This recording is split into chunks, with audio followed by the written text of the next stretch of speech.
如果你嘅婚姻出現咗第三種情況，聽我一句勸，唔好再死頂啦，放過你自己啦。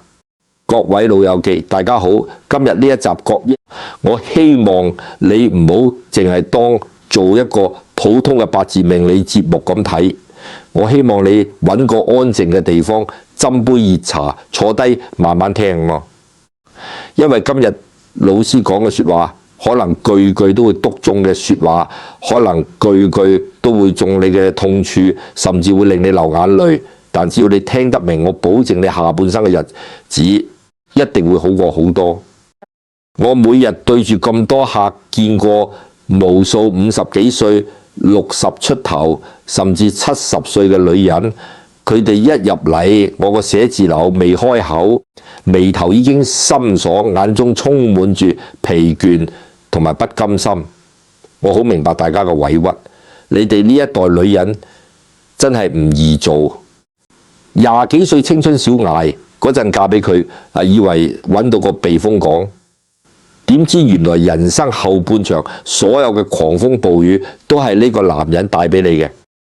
得你回想下自己呢，大半世人日日朝九晚五捱世界，放工仲要嗰仆去街市或者黃昏市場買餸，為咗頭家，你由一個連魚都唔敢殺嘅女仔，變成一個單手劈燒肉，左右手抽住幾袋米同生果行上樓嘅女鐵人，你吞聲忍氣服侍老爺奶奶，死慳死抵供書教學，然後帶啲仔女，你自己連買見過100蚊嘅衫去美容院做個 facial 都唔捨得，但係見到老公件恤衫舊咗，你就又話不妨買件靚嘅俾佢。你以為只要你全心全意付出，做到100分，老來就可以換到一個知冷知熱嘅本，可以兩公婆舒舒服服去茶樓飲個早茶，食件1盅2件，或者去公園散下步。但結果呢？結果係你做到隻牛咁周身骨痛，但換翻嚟嘅係老公嘅嫌棄冷漠，甚至係背叛你，稍微罵到2句，佢就嫌你長氣，話你煩。你喺屋企做到身水身汗，佢就坐喺梳化玩手機睇電視，當你透明，你心入面嗰股冤屈氣，真係屈到病，屈到晚晚失眠。你對住塊鏡問自己：我到底做錯咗啲乜嘢？點解我條命咁苦？點解臨老都仲要受呢啲氣？嗱，聽好啦，老師今日要清清楚楚咁話俾你聽，你冇做錯，你真係一啲都冇做錯，你唔好再怪責自己啦。你之所以覺得咁痛苦，根本唔係因為你做得唔夠好，亦都唔係純粹因為你當初揀錯人。大家平時去飲茶，有冇留意過隔籬台嗰啲老人家？有啲阿婆明明後生嗰陣又唔係特別靚，脾氣又唔係特別好，甚至連煮餐飯都唔識，但偏偏佢個老公就係十到佢冧，斟茶遞水，出入乎到實，當佢係手心快寶。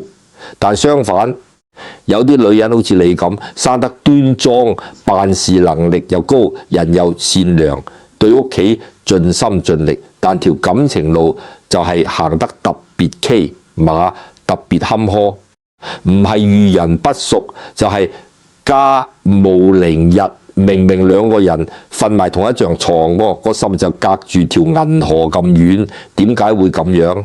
難道真係個天唔公平？係月老拖錯紅線。其實現代人遇到婚姻問題，好中意去睇心理學，講咩原生家庭溝通技巧。老師唔係話呢啲冇用，呢啲當然有佢嘅道理，但係呢啲細樣學問好多時只係解釋緊一個現象，佢冇話俾你聽現象背後嗰個根源，個根源到底喺邊度？喺我哋傳統講國學易經同埋佛法因果入面，呢個根源就收埋喺我哋呱呱落地嗰一刻。老天爺派俾你嗰份專屬嘅因果劇本入面呢，呢個就係你嘅命盤，你嘅八字佛家有云，萬般帶不走，唯有業隨身。婚姻就係你人生呢場大戲入面最重要嘅一幕對手戲，你能唔能夠同男主角琴瑟和鳴，白頭到老？好多時係睇你前世總低咗咩人，你今世攞到一份咩角色設定？好多人去問算命師傅，其實心入面只係想聽好說話。師傅見你俾風，利是咁大風，咪順住你意，講啲你啱聽嘅嘢咯。哎呀，阿泰，你過多2年轉大運就冇事啦，我幫你擺個桃花陣啊。點解啲算命師傅打死都唔敢講真話？因為真話太傷人，太真實，冇人想聽到。原來自己婚姻失敗，問題係出喺自己本身嘅命格特徵同埋因果業力度。但係我今日唔係嚟討好你嘅，我哋學易經學命理為嘅係醫病救人，點醒世人。如果你連自己個病根喺邊都唔知，食幾多止痛藥都冇用。所以今日老師決定做一次手印，我要將算命界收埋，唔敢講出面嘅秘密，一次過撚開俾你睇。我將所有不利於女人婚姻嘅命格同埋性格總結成咗5個最致命嘅特徵。呢5個特徵就好似5種唔同嘅因果劇本，你可以慢慢聽，對號入座。睇下自己或者你身邊嘅姊妹親戚係咪唔小心攞到咗呢啲劇本，睇得明你先至知病根喺邊，睇得明你先有機會喺下半生由一個身不由己嘅可蘭演員升級做一個可以改變自己命運嘅大導演。我頭先一開波就講，如果你中咗頭2個特徵唔緊要，只要你肯聽老師講，轉下個念頭，仲有得救。但係如果你發現自己已經出現咗第3種特徵，聽老師一句勸，真係唔好再硬揸啦。因為去到第3種境界，已經係因果上嘅緣盡，神仙落凡間都乜難救。大家準備好未？準備好，我哋而家就嚟逐一拆解。大家記住，有冇聽到一半？就算覺得多眼多鼻都唔好走開，因為最尾我會教大家點樣化解。我哋先嚟睇下第1種婚姻致命特徵，喺紫微斗數入面呢，呢個劇本我叫佢做將軍錯上女曳身，咩意思呢？喺命理學入面有幾粒星，我哋叫做武官星，例如七殺破軍。大家淨係聽個名都估到呢啲星係帶住極度強悍、衝陷陣、發號施令嘅特質。如果一個男人條命有呢啲星不得了，佢可能係個大老闆、大將軍，出面打江山，威風八面呢。但係如果老天爺俾咗一副女人嘅身狂你，但係就塞咗一份大將軍嘅劇本入你條命度。咁會點啊？將軍嘅字典入面得一個字，就係服從。將軍係唔識溫柔體貼嘅，將軍只識得殺伐決斷。從易經陰陽嘅角度嚟講，呢啲星嘅能量係純陽嘅，一個和諧嘅婚姻需要嘅係一陰一陽互相調和。但如果女人嘅核心性格係純陽，咁你同老公之間就變咗做陽克陽呢，兩賴磁石嘅正極對埋一齊，結果只有一個，就係互相排斥。攞住呢未來嘅你劇本嘅女人，通常辦事能力極高，甚至係屋企嘅經濟支柱或者揸 fit 人，但問題係佢會將將軍嗰套原封不動咁帶翻屋企。佢唔係唔愛個老公，但佢嘅愛係帶住命令，帶住強烈控制架嘅。嗱，老師舉個最貼地嘅例子，你睇下自己有冇中招？你放工返到屋企，見到老公喺廚房洗緊碗，你行過去一睇，眉頭即刻皺埋，跟住火都嚟埋。點解？因為你覺得佢洗得唔乾淨，你二話不說咯，行埋去一把推開佢，大聲喝佢：哎呀，你睇下你洗隻碗都成層油喺度，水喉又開到咁大，嘥晒啲水。行開啦，行開啦，等我洗啦，旨意你真係食焗個粽都似嘅。又或者你叫老公落樓下街市或者超市買支生抽返嚟蒸魚嘅，點知個衰佬老眼昏花買錯咗支老抽啊！呢次大件事啦！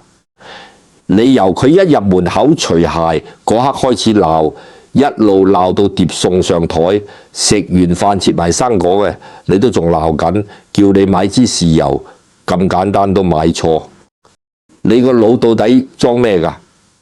你平時返工係咪都係咁求其㗎？大家明唔明？你覺得自己係為咗頭家好，你想啲碗乾淨啲，你想碟魚好食啲，對唔對？但係喺你老公眼中，你呢種行為叫咩？叫羞辱！你剝奪咗一個男人喺屋企僅存嘅尊嚴，佢喺你面前就好似一個做錯事嘅新兵哥，喐啲就被個阿 Sir 痛罵。久而久之，佢原本嘅自信同才華就被你呢種將軍式嘅管教磨滅得一乾二淨。最後佢會點？佢一係就變成一個鐵頭鐵尾嘅廢人，乜都掏大對手等你服侍。一係佢忍夠啦，寧願淨身出戶都要離開你，因為佢需要嘅係一個老婆，唔係一個軍營入面嘅長官。講完將軍，我哋講第二種特徵。呢種女人，我叫佢做鐵嘴辣雞佬咧，辣雞。佢將個屋企變成咗高等法院嘅，喺命理入面有一種格局叫巨門太陰或者巨日格巨門星，代表口舌能言善道，但亦都代表住說話刻薄一針見血。呢種星加埋太陽嘅發散，就好似一個攞住大星宮嘅超級評論家。如果你中咗呢個特徵，你把口一定好叻，轉數極快，但係呢個正正就係你婚姻嘅催命符。點解？因為你太識講道理啦，而且你永遠都要贏。老友記住老師一句話：屋企係講情嘅地方，法庭先至係講理嘅地方。中咗呢個劇本嘅女人，老公講一句，你個腦入面嘅超級電腦就會自動彈出10句嚟反局佢。你唔單止要局贏佢，你仲會將佢10年前咧買錯過一次嘢，5年前講錯過嘅一句說話，全部翻晒出嚟啫，做呈堂證供，證明佢今日嘅決定係幾咁愚蠢。例如兩公婆食飽飯，老公隨口講句：老婆，不如我哋下個月去宜蘭或者日本旅行散下心啊！普通老婆會話好啊，睇下邊度平啲咯。但係鐵嘴辣雞嘅老婆會點講？你個嘴就好似機關槍咁掃個號去日本。你知唔知而家日元匯率點啊？你上次去大阪咪又係話對腳痛行唔到？仲有啊！阿仔下個月要交保險費，你邊有閒錢去旅行啊？你做事永遠都係咁唔經大腦，顧前唔顧後。老公聽完原本滿腔熱情，即刻好似俾人淋咗一盆冰水落個頭度，佢合埋個嘴，一粒聲都唔出，默默咁行返入房。你以為你贏咗場 P 輪？你以為你阻止咗一次唔合理嘅消遣？錯啦！喺因果定律入面，你呢啲叫口業。你每一句成利嘅說話都好似一把刀咁，割斷緊你哋兩公婆之間嘅情分。一個男人喺外面打拼受氣，返到屋企想同老婆傾兩句，結果仲要好似個犯人咁被你審問、被你攻擊，慢慢佢會覺得呢個屋企一啲溫暖都冇。結果係點？佢會開始冷暴力，佢寧願收工之後將架車停喺停車場，自己一個人喺車入面食支煙，聽半個鐘頭收音機，都唔願搭你上樓面對你，因為佢知道只要一開門迎接佢嘅就係無休止嘅批評同埋理論呢。你贏咗場交，但係你輸咗個家，傻婆。嗱，聽到呢度，可能好多老友記已經飆緊冷汗，心諗死啦！老師，你講嗰兩個，我好似全中喎，咁我係咪死梗啦？大家定啲嚟。如果你只係中咗第一或者第二種特徵，老師話你知，仲有得救，只要你肯將件將軍盔甲除低，學識收拾下把口，你嘅婚姻仲可以起死回生。但係如果你發現自己或者你老公對你嘅態度已經去到我接下來要講嘅第三種特徵，咁啊，老師真係要同你講聲對唔住，因為呢種特徵代表住你哋之間嘅緣分已經被過往嘅因果業力徹底耗盡。呢種痛唔係大嘈大鬧，而係一種令人窒息嘅死直啊！中咗呢一種，真係神仙落凡間都難救。到底呢個神仙難救嘅第三種呢特徵呢係乜嘢？大家深呼吸，聽老師慢慢同你拆解。我哋終於嚟到今日最關鍵，亦都係最令人心噏嘅第三個特徵。點解老師喺標題嗰度話中咗第三種，就連神仙落凡間都難救？因為呢一個特徵，我叫佢做極度嘅懂事與安靜。大家回想一下，想當年你20幾30歲，啱啱嫁俾佢冇幾耐，大家為咗生活打拼嗰陣時，如果老公收工話要同朋友去飲酒，晏咗半個鐘未返，你個心會點？你個心會好似火燒咁焦急，喺客廳度行嚟行去，對眼死盯住牆上面個鐘，滴答滴答咁行。你打咗10幾個電話俾佢，佢唔聽，你眼淚都飆埋，心入面胡思亂想，驚佢係咪出咗交通意外，定係去咗嗰啲唔三唔四嘅地方？等到佢終於開門返屋企，一陣酒氣木埋嚟，你即刻成隻老虎乸咁扮埋去，同佢大嘈大鬧，鬧到成棟大廈啲左鄰右里都聽到，你喊住問佢：你仲知要返屋企咩？你當呢度咪酒店啊？點解你嗰陣時會咁激動？點解你會鬧？大家知唔知啊？因為你着緊佢，你心入面有佢。你對呢段婚姻仲有期盼，你想佢改，你想兩公婆好聲好氣過日子。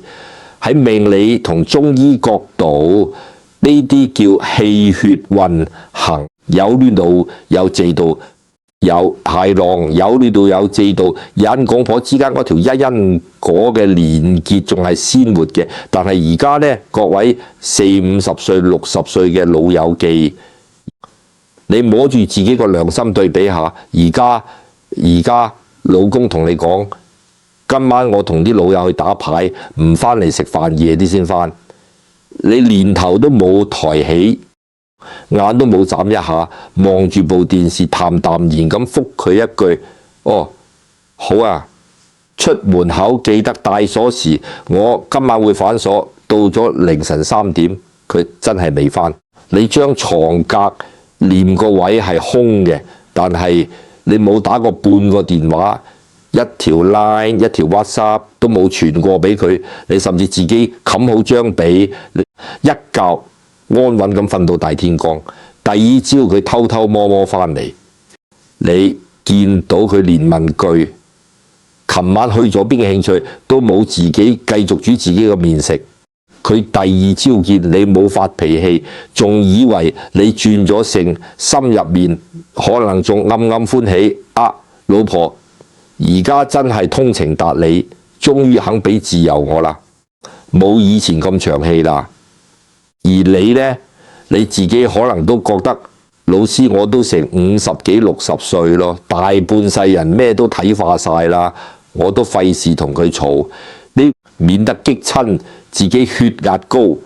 我而家咁樣叫大道，叫放下接着佛家，唔係叫人隨緣呢？我咁做啱唔啱呀？錯大錯特錯，老師喺度好殘酷咁話俾你聽，你呢啲根本唔係大道，亦都唔係豁達。你呢個狀態喺因果定律入面叫做業債還清，心死如灰，愛莫大於心死啊！一個女人又會為你流眼淚，會為你呷醋，會為你格鬥，變成一個完全唔理你死活、極度安靜嘅好老婆。中間到底經歷咗啲咩？你估係一朝一夕嘅事咩？唔係，係一次又一次嘅失望，係千瘡百孔嘅絕望堆砌出嚟㗎。呢種心死，通常唔係因為一次烈烈嘅大嘈大鬧，或者咩家暴出軌壓死家番嘅最後一條稻草，往往係生活入面某一個極度微細嘅瞬間，可能係幾年前某個冬天你發高燒，瞓喺床痛到全身骨節都散晒，喐都喐唔到，你想叫佢去廚房倒杯暖水俾你食藥，佢明明坐喺客廳梳化，但淨係掛住打機睇手機，頭都唔抬咁話你自己唔識去針啊！我又唔係醫生，叫我有咩用？又可能係你喺廚房煮緊大龍鳳，唔小心切親隻手流晒血，痛到飆眼水。佢行過望一眼，冇幫你揾膠布，不特止，淨係留下一句冷冰冰嘅説話：小心啲啦！幾十歲人煮餐飯都咁論盡，就喺嗰一秒，你冇喊，你亦都冇同佢嘈，但係你清清楚楚聽到自己心入面咔嚓一聲，嗰扇對佢打開咗幾十年嘅心門，鐵底咁關閉咗。你突然間醒覺，原來我身邊呢個男人係靠唔住㗎。原來我痛到死嗰刻，佢係唔會心痛㗎。由嗰一日開始，你收起咗所有嘅依賴，水管壞咗，你自己攞架生整；覆診睇醫生，你自己一個人搭車去，心入面有委屈，你寧願對住公園嗰啲流浪貓狗講，都唔會再同佢講半句。你對佢極度客氣，客氣到好似對住一個同屋住嘅租客，一個搭台食飯嘅陌生人。佢俾家用你就幫佢煮飯洗衫，佢唔俾你就當佢透明。你哋同處一室，但係靈魂呢已經隔咗108000里。各位老友記，點解老師話去到呢個地步，神仙都難救？喺易經八字入面有一種命格特徵叫孤星入命，即係左戶右弼呢啲星單，丁一個跌咗入你嘅夫妻宮。即係代表咩？代表孤獨分離。但係比起物理上嘅分離，例如離婚或者喪偶，同床異夢、心如止水，先至係最深層次嘅孤星入命。喺佛家因果嚟講，兩個人今世可以做到夫妻，一係報恩，一係還債。當你對佢仲有怨、仲有恨、仲會發脾氣嘅時候，代表你哋之間條業力之線仲未斷，你仲喺度還緊債，你仲欠緊佢。但係當你連鬧佢嘅力氣都冇埋，連為佢流一滴眼淚都覺得你嘥氣嘅時候，代表咩？代表你欠佢嘅業債已經喺呢幾十年嘅折磨、冷漠同失望入面連本帶利咁還清還錯啦。你哋之間條因果線斷咗啦，冤分盡啦。既然業債已經係還清嘅，個天就唔會再強求你哋有咩感情交流。你將佢當成空氣，佢將你當成報警板，你哋嘅婚姻只剩低一張結婚證書嘅外殼，入面嘅靈魂已經枯萎。中醫話人有七情六覺，氣血先會流動，婚姻都一樣，有坐鬧證明，仲有陽氣。但你而家呢種極度嘅安靜，係一潭死水，係純陰之氣。神仙落凡間，可以幫你牽紅線，可以幫你斬爛桃花，但係神仙冇辦法令一堆已經燒成灰嘅就死灰，重新燒起一把火啊！神仙都救唔返一個已經死咗嘅心。所以如果熒光幕前嘅你聽緊老師講嘢嘅時候，眼淚已經忍唔住流落嚟，發現自己完全中晒呢個第三種特徵，老師要同你講一句說話，辛苦晒你啦！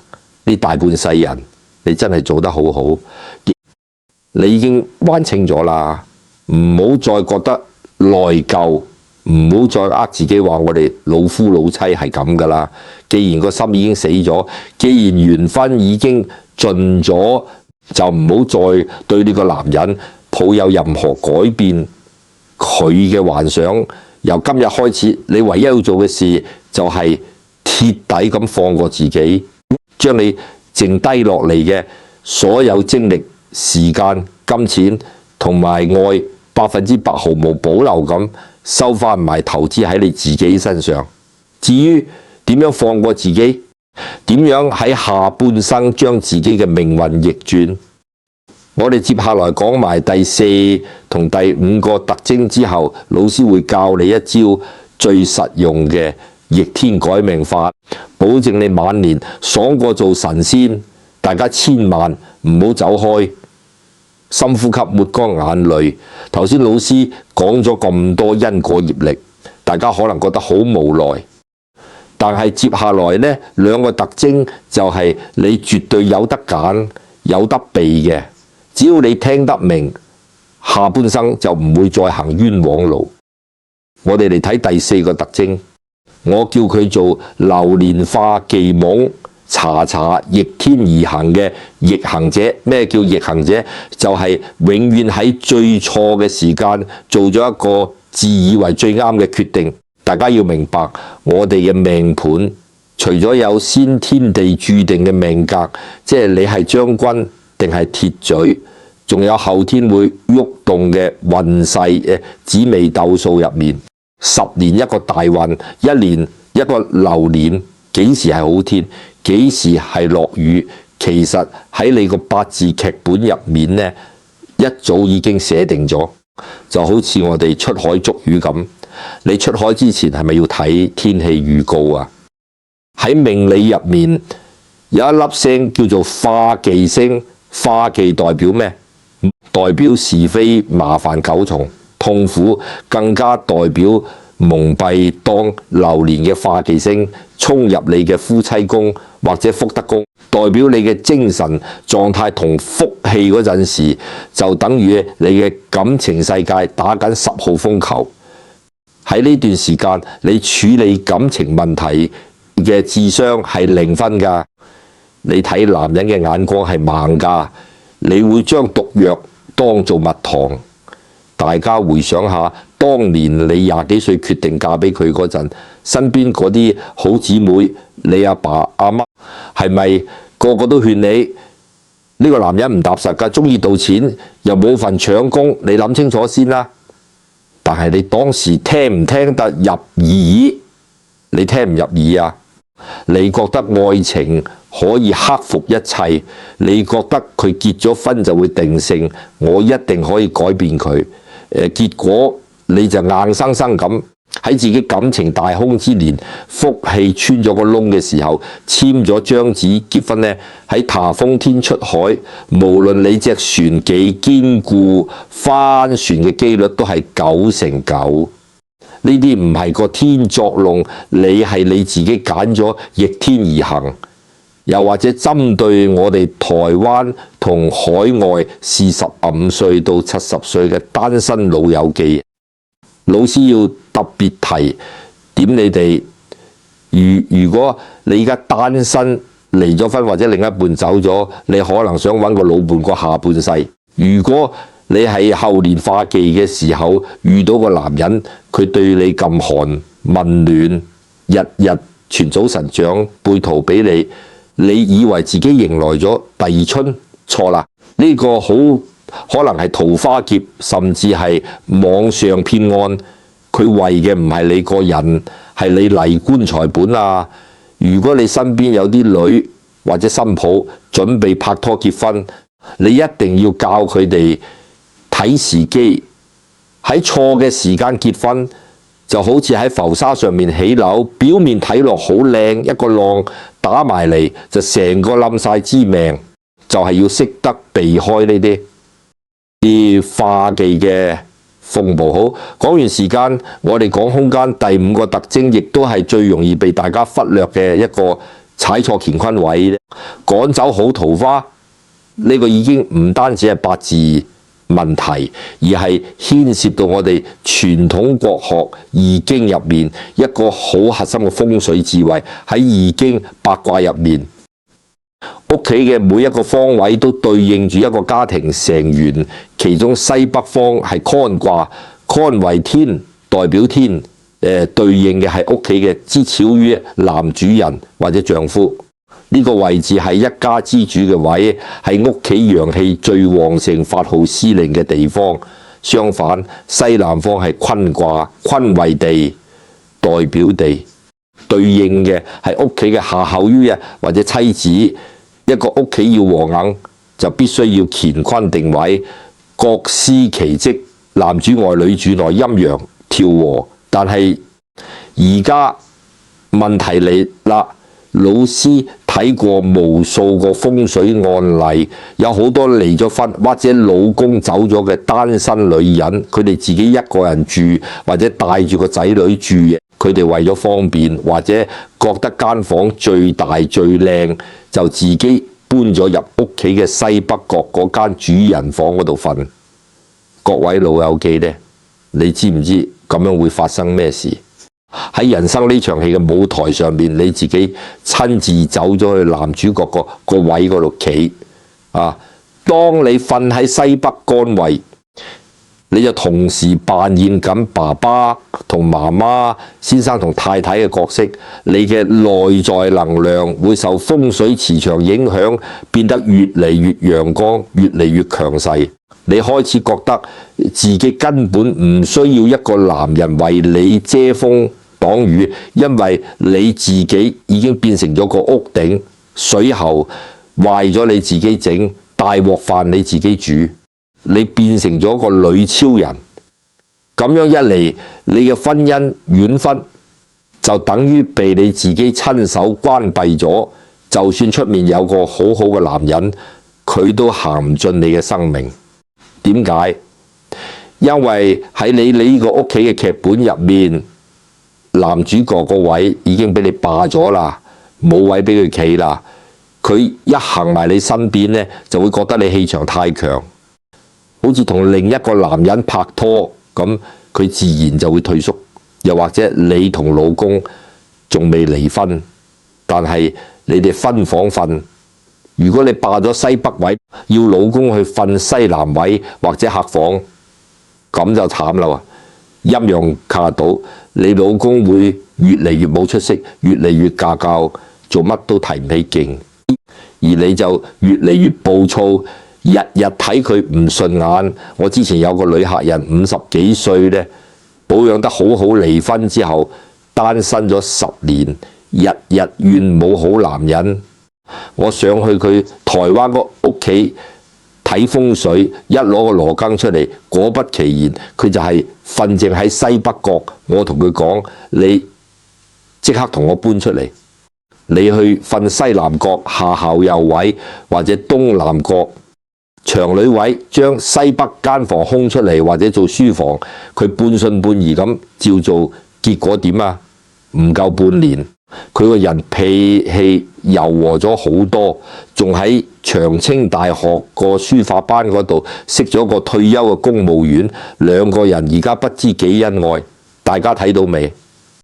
呢啲就係易經風水嘅力量。有時候唔係你條命唔好，亦都唔係你生得唔靚，而係你唔識得順應天地陰陽之道，自己企錯咗位。講到呢度，老師已經將女人婚姻好唔好嘅5個致命特徵全部同大家拆解晒，由性格上嘅將軍同鐵嘴，到因果業力上嘅孤星心死，再到時機上嘅化忌同風，水上嘅踩錯位。我相信各位老友記心入面已經有一把尺嚟睇透咗自己大半生嘅婚姻到底出咗咩問題。但係我哋學命理，絕對唔係叫你認命，老祖宗留落嚟嘅智慧，永遠都會留一線生門波俾我哋。如果攞到唔好嘅劇本，係咪就注定下半生要孤苦伶仃食谷種？絕對唔係。接下來一堂課，老師會毫無保留咁將幾十年嘅功力傳授俾你。我會教你3招最絕嘅逆天改命法，只要你跟住做，我保證你下半生唔使靠老伴，唔使煩仔女，一樣可以爽過做神仙。大家千萬唔好劃走。頭先老師同大家拆解咗婚姻入面嗰5個最攞命嘅因果劇本，有啲人聽完可能會覺得好灰心，心諗老師，既然我八字生成係咁，風水又踩中咗，咁我下半生係咪注定要食谷種孤獨終老啊？絕對唔係。我哋中國人學易經學命理，從來都唔係叫人認命，而係教你知命。你知自己條命有咩缺點，你先可以避重就輕。劇本雖然係老天爺派俾你嘅，但係要用咩表情、咩語氣去演好呢個角色，你先至係你自己人生嘅大導演。我成日都同大家講一句話，命由天定，運由己造。只要你肯去改，就一定有還轉。針對頭先講嗰5個特徵，老師今日就手把手咁教大家3招逆天改命法。步驟好簡單，只要你聽得明，今晚返到屋企即刻做得到。第一招絕念與卸甲學做水一樣嘅女人，呢一招係專門用嚟化解將軍錯上女孩身同埋鐵嘴辣雞呢2種特徵嘅。老子《道德經》有云：上善若水，水係全宇宙最柔軟嘅嘢，但亦都係最無堅不摧嘅。你性格太硬、太要強、太中意爭贏，喺外面打拼做生意，教飛你絕對可以做一個百戰百勝嘅將軍。但係當你一推開屋企大門嗰一刻，老師求下你，將你件將軍盔甲除低佢啦，將你個大聲公放低佢啦。你要學識做一潭柔軟嘅水。點樣做？最簡單直接嘅實操方法就係2個字呢。由聽日開始，老公喺屋企做錯嘢，例如佢洗碗洗得唔乾淨，或者佢將啲污糟衫亂咁掉，你深呼吸3下，將往到上喉嚟嗰句說話硬生生吞落肚。你唔好去話佢，你亦都唔好一把推開佢自己做佢洗得唔乾淨，由得佢。但不料下一次食飯嗰陣，你靜雞揾滾水講多2次先裝飯。佢講一句唔啱聽嘅說話，你唔好頂夠佢10句，你試下用最溫柔嘅語氣淡淡然咁回佢一句：係咩？你咁諗都有你嘅道理嘅。然後行開去沖杯茶。你知唔知你咁樣做威力有幾大？你老公原本起晒更準備同你大吵一場，結果你輕輕一帶，就好似打落一團棉花度咁，佢道氣自然就散咗。男人係要面嘅動物，你喺屋企俾足面佢，俾翻個尊嚴佢，佢喺外面就會拼死拼活咁為你遮風擋雨。記住老師話齋，贏咗長交，輸咗個家，係全天下最蠢嘅事。第二招，風水換位，順勢而為，讓出男主人位。呢一招係化解踩錯乾坤位同流年化忌嘅。如果你而家係單身或者同老公關係好差，分緊房瞓，你今晚睇完呢條片，即刻攞部手機出嚟，打開個指南針 app， 企喺屋企正中間度下，你而家瞓緊嗰間房，唔好成係咪喺屋企嘅西北方？如果係聽老師講，今個禮拜6日即刻執嘢搬房，將西北方即係光卦男主人位空出嚟，做書房又好，做雜物房又好，總之你唔好瞓入去，你要搬去西南方，坤卦下口或者東南角。如果你間屋細到冇得揀，最起碼你要將張床移去間房嘅西南角。你喺風水上養出咗男主位，你生命入面嘅男主角先至有空間可以登場，你嘅氣場先會由陽光變返柔和。同埋，如果你今年或者出年正好撞正流年年化忌，感情運大空，咁你應該點做？好簡單2個字：歸宿。喺替風天最好嘅化解方法就係安分守己，唔好做任何重大決定，唔好隨便結婚，唔好隨便離婚，亦都唔好亂咁投資。將精神放喺自己嘅興趣上面，報個長青學院學下畫畫，同班好姊妹去阿里山或者溪頭行下山，吸下分多精，等個化忌風報過咗，風和日麗嗰陣，你先至再處理感情問題。第3招，隨緣消舊業，拯救心死嘅自己。最後一招係老師特登為中咗第3種特徵，即係哀莫大於心死，緣分已盡嘅45到70歲女性準備嘅。如果你哋之間嘅業債已經還清，個心已經死咗，咁應該點樣改命？好多老友記會問老師，咁我係咪應該離婚啊？老師同你講，去到50、60歲呢個年紀，離唔離婚只係一張紙嘅手續。如果搞離婚要分身家，要賣樓，要令到啲仔女左右做人懶，搞到雞犬不寧，咁你未必一定要喺物理上離婚，但係你必須要做到精神上嘅離婚。佛家有句偈語叫隨緣消舊業，更不做新殃。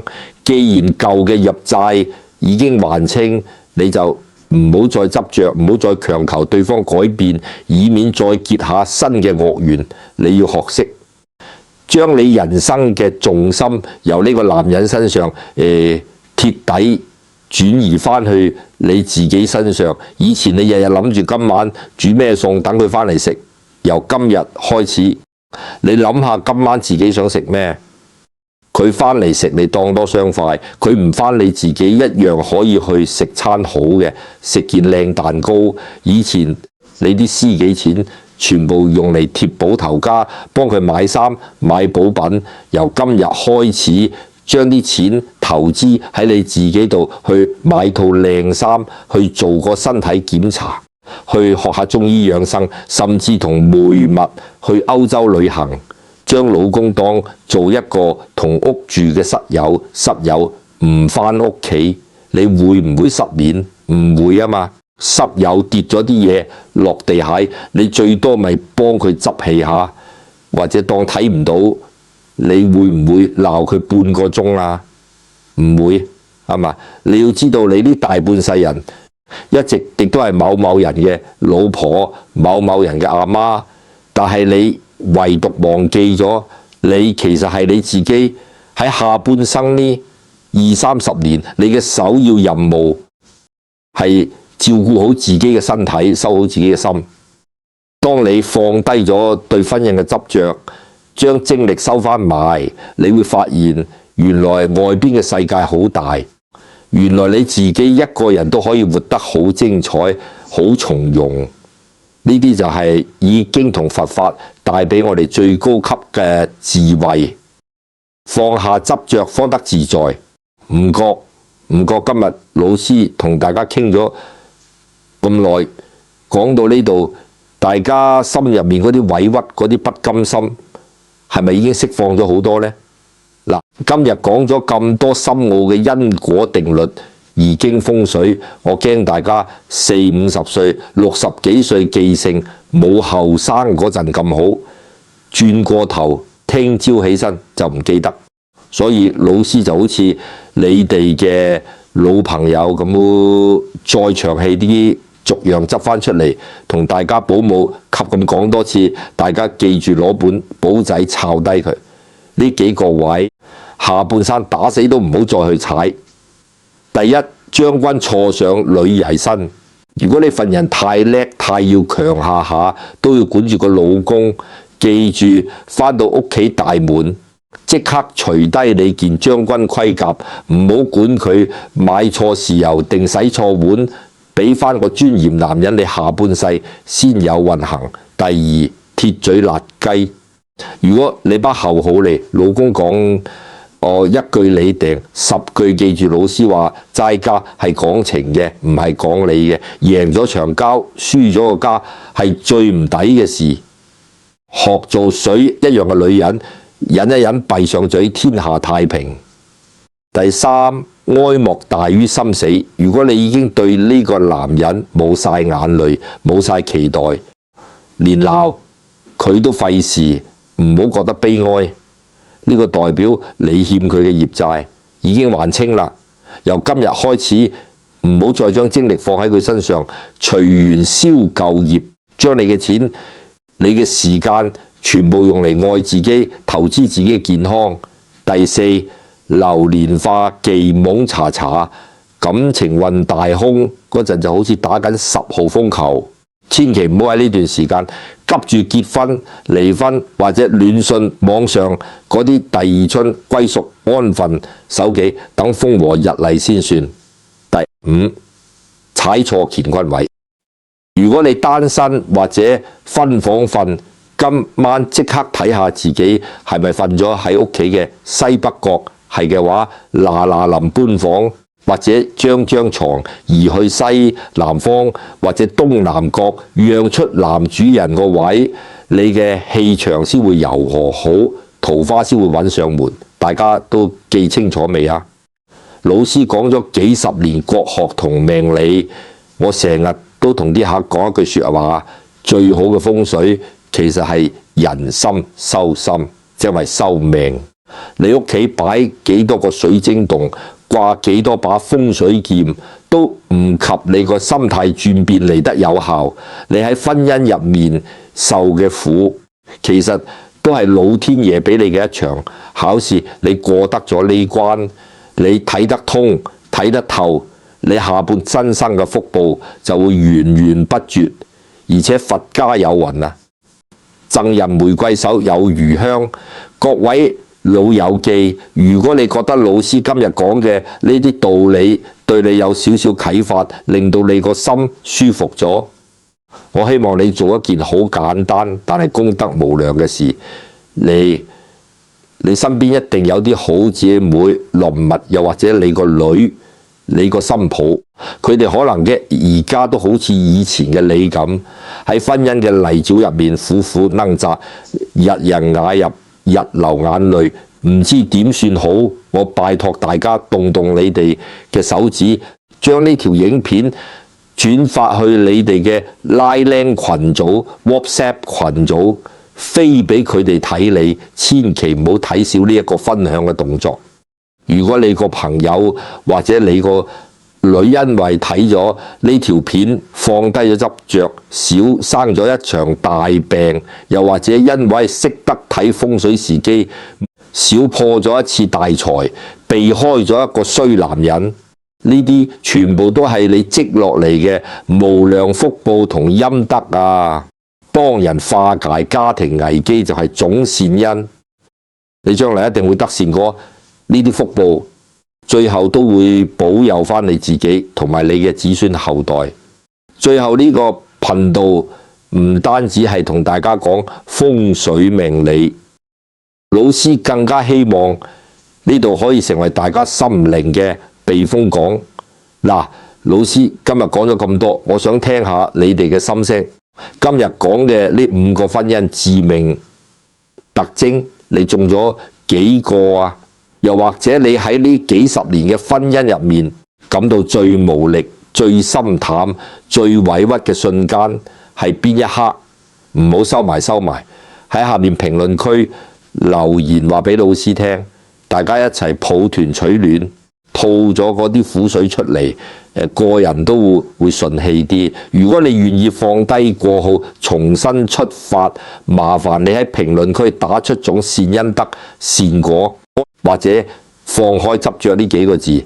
我哋用大家嘅善念喺評論區會聚成一個強大嘅正能量磁場，互相祝福，互相扶持。如果你未來嘅20年都係嘅分享，俾個 like 個埋訂閱同小神擔，咁下次有新嘅改運秘笈，你就會第一時間收到通知啦。多謝大家今日嘅陪伴，記住下半生嘅導演永遠係你自己。祝各位老友記身心自在，晚年安康。我哋接下來一堂課再見。